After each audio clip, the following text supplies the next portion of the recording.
Hello, Stephan here with Liquidity with a video about why so many German city names and sometimes also people's last names end in either BURG or BERG, what the differences between those two, and how they relate to other languages. Liquidity. Many city names in Germany and also in Austria end with BURG. This is how we pronounce this suffix over here. So in Austria, the most famous example would be Salzburg. In Germany, we have cities like Wolfsburg, Oldenburg, Hamburg, Augsburg, Regensburg, Duisburg, Brandenburg. A few cities also end with this suffix, which in German we pronounce Berg. Well-known examples would be Heidelberg, Nuremberg, Landsberg. For English speakers, these two suffixes look like they should be pronounced the same way, like a BERG ending, right? So for instance, in the United States, we have cities like Harrisburg, Gettysburg. So we have the second largest city in Pennsylvania with Pittsburgh, right? There's even a Heidelberg in Pennsylvania. Actually, Pennsylvania, where I've lived for 25 years, has a whole bunch of burgs. For an English speaker, these might seem like the same kind of ending because in English, they tend to be pronounced the same way, but in German, not so. These are two distinct words. They're not interchangeable, and they're also pronounced differently. Both of these suffixes are also regular nouns. Burg, die Burg, means a fortified place. That could be a fortified city with a wall around it, or it could be simply a castle, some kind of fortress. Berg, or der Berg, it's a masculine noun, means simply a mountain or maybe a large hill, possibly. So cities that end with Burg obviously had some kind of fortification aspect to them. Cities that end with Berg obviously have some kind of association with a mountain. Maybe the city's on top of a mountain, or there's some other kind of association.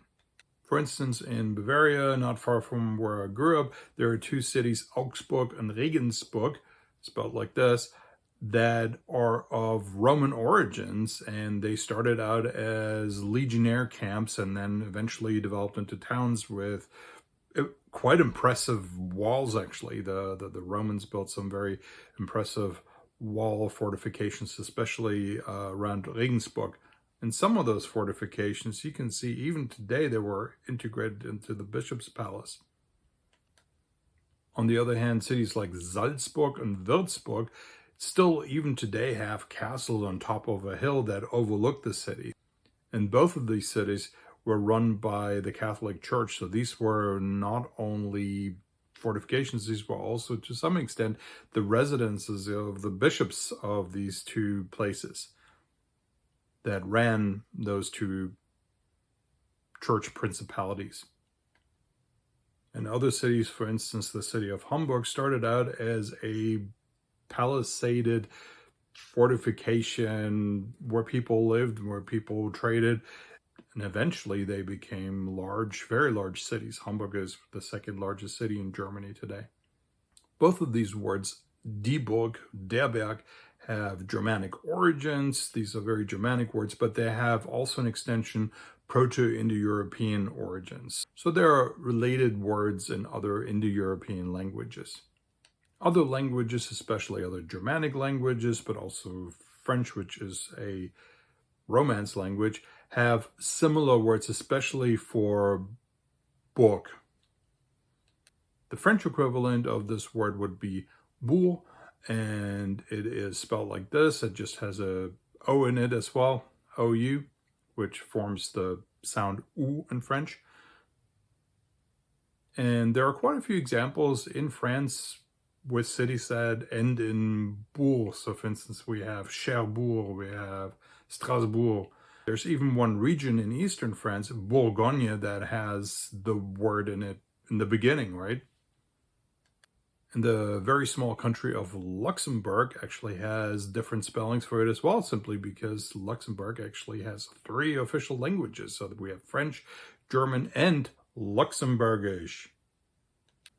Other European countries include variations of Burg and Berg, such as the Scandinavian Borge and Berge, or the English Bury, Borough, and Borough. Scotland's capital, Edinburgh, is a good example. In Sweden, we have the city of Göteborg. Especially throughout England and also in the United States, especially in New England, you will find tons of towns that end in Bury, and some of them end in borough. Also, we have the municipality term borough. So, for instance, in Pennsylvania, smaller towns are not called cities, but municipality-wise, they're called borough. Pittsburgh is interesting because it actually has its origin as a fortified place. First as the French Fortification, and then later, when the British came in and kicked the French out, they built Fort Pitt, which was really the origin of Pittsburgh. I'm not sure if they named it Pittsburgh because it was a fortification. I think that's more of a coincidence, but it's an interesting coincidence nevertheless. Thanks for watching. If you enjoyed this video, please give it a like and check out my other videos if you enjoyed them as well. Please subscribe to my channel if you haven't done so yet, and see you in the next video. Thank you. Bye.